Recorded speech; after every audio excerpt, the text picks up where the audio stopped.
out of town? Raise your hands. I'm very sorry for the weather. If you're from New York, I'm not apologizing to you because you're used to this. But if you're from out of town and you're not from like Colorado, from the West Coast, you came the wrong week.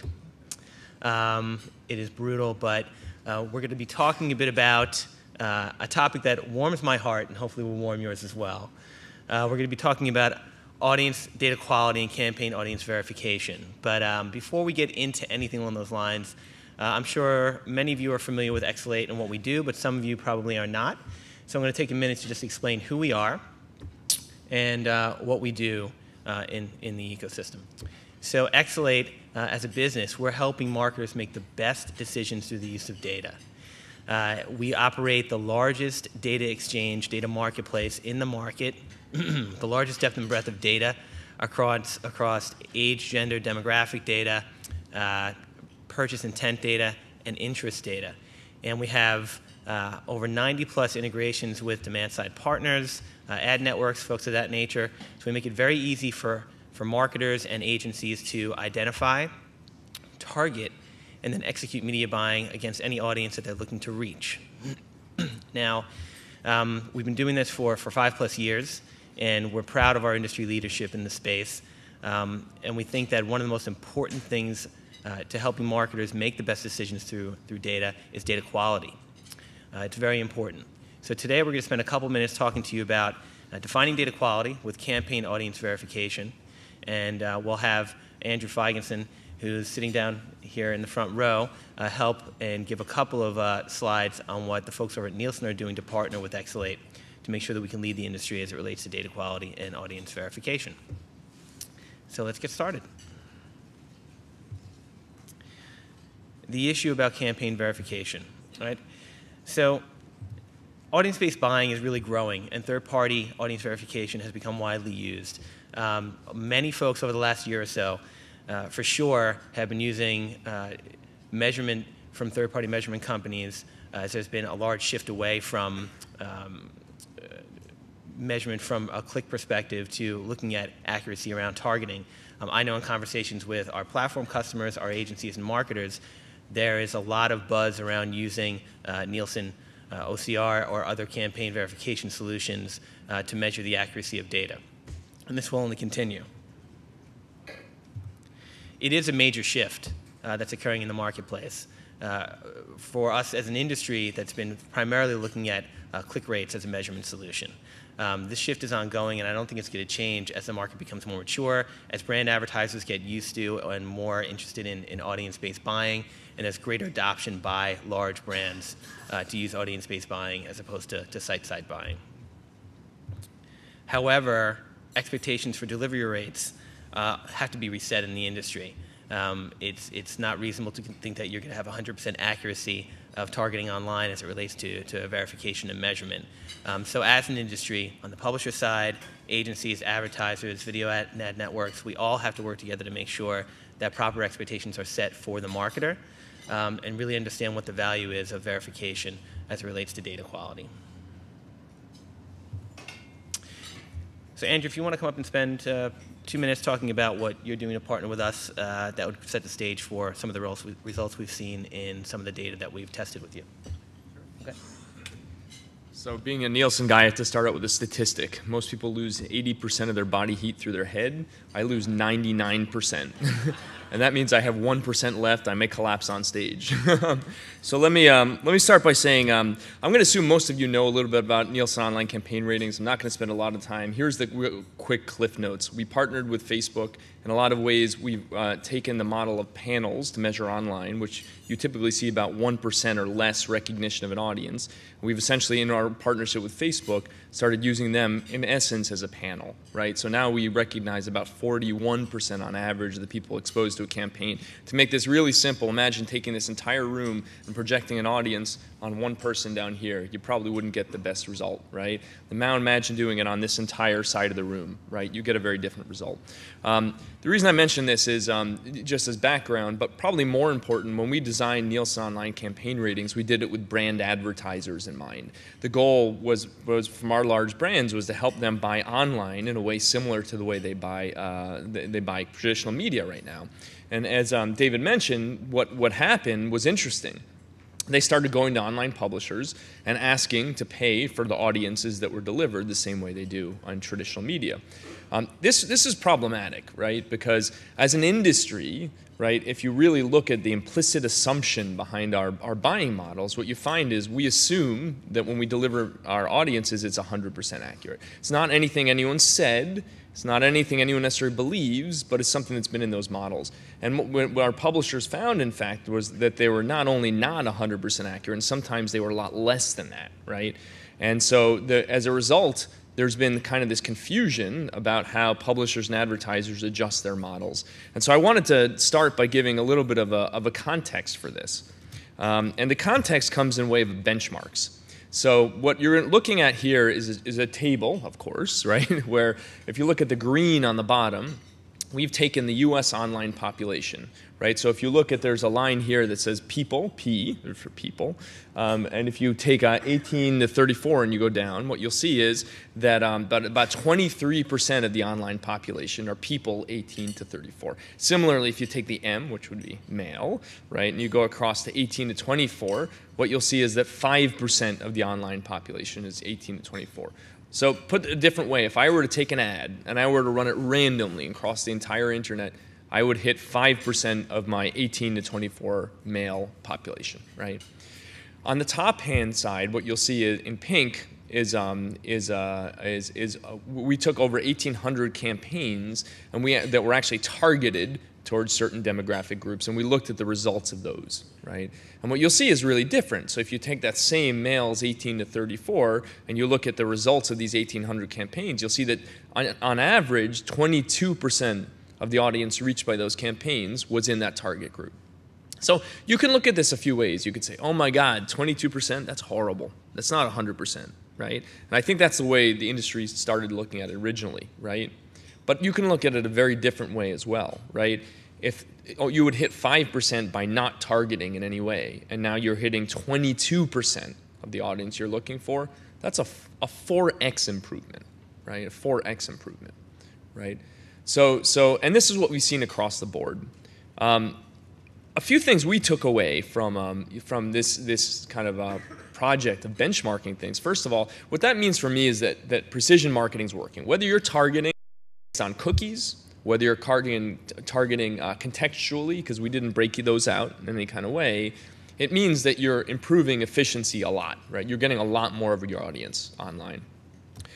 The second thing, though, is we need to reset expectations, right? And the truth is, as you get more and more granular in the type of target you're looking for, you're going to have a lower degree of accuracy. And again, I think we would expect that, right? If you take a 5% audience and you're hitting 22%, that's still pretty good in a lot of ways. So I think as a result of all of that, the underlying message, I think the most important message for the industry is that we need to accept waste, right? Any type of media that you run ads on, there's waste. If you run on TV, there's waste. If you run on radio, there's waste, right? And online is no different. There's going to be waste, right? The question is, how much waste is there? Or maybe put a different way, right?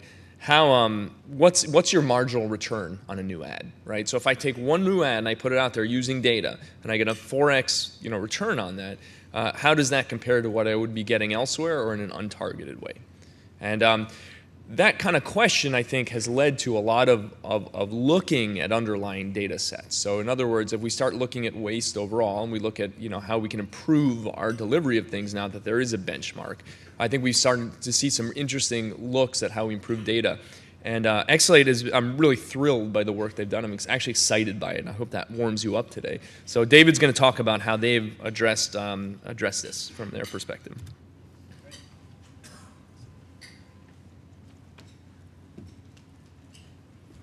So let's talk a little bit more about the data. And yes, it is exciting. It's thrilling. It actually is very cool stuff because we are taking a leadership position and we're excited about the results. And to help you better understand, we do think that transparency and quality of data is paramount when looking to help marketers get more value out of audience-based targeting. And this is just the beginning of the work that we're doing, although we've been at it for, what, a year and a half together. So eXelate premium data, I'll do a brief explanation and talk a little bit about the data that was measured and is being measured by Nielsen OCR. So our data spans the entire purchase funnel, from awareness, consideration to purchase intent. Right? We've got over 900 demographic, behavioral, and purchase intent segments that are available for advertisers to target audiences. The data that we're talking about today primarily is our age gender data and our gender data, right? That's been measured by Nielsen. Before we get into that, we're going to talk a little bit about the validation process and what we went through with Nielsen. The first step is our internal validation, right? So the first thing we did is we tested our data directly against OCR at the point of ingestion into the eXelate exchange. What that means is that when we go out to our 200 plus publishers and we acquire data, at that point in time, we put a call out to Nielsen, who then verifies the accuracy of that data and provides that back to us to enable us to understand the quality of that data at the point of ingestion when we actually acquire it. So directly measuring that data at that point in time. In addition, we have our external work that we've been doing, right? So testing our data in real-world environments with video networks, DSPs, all folks on the other side of the delivery part of the business with OCR enabled. So with select partners in a real-world environment, we're testing the accuracy of that data as well. So we're constantly looking to optimize both the internal validation and the external validation process in the marketplace. That validation process has been going on probably for about a year or so, and what that's enabled us to do at eXelate really is optimize our data sets in ways that provide higher quality. So if you think about that process we go through internally and externally, it allows us to obviously add more accurate data and make sure the publishers and the folks we're acquiring data from provide us with really high quality, accurate data. And where we don't have that, we're optimizing out of that when we acquire data. So it allows us to actually scrub our data sets and make sure that we provide the highest quality. The results have been that obviously we're able to provide quality data that scores really well against audience verification tools and at scale, which is a big, big issue for advertisers and marketers in general, providing high quality data at scale. And that's what our business and our mission is really about, and that's what this partnership is all about. So let's look at some of the results. First, I just want to revisit, before we go back to that, the chart that Andrew had put up previously, just so you can see some of the different results we're talking about from the benchmarks, right? So if there's any question about the benchmarks, let us know. But the reality is that we're looking at our data sets and scoring against these benchmarks for a number of different categories.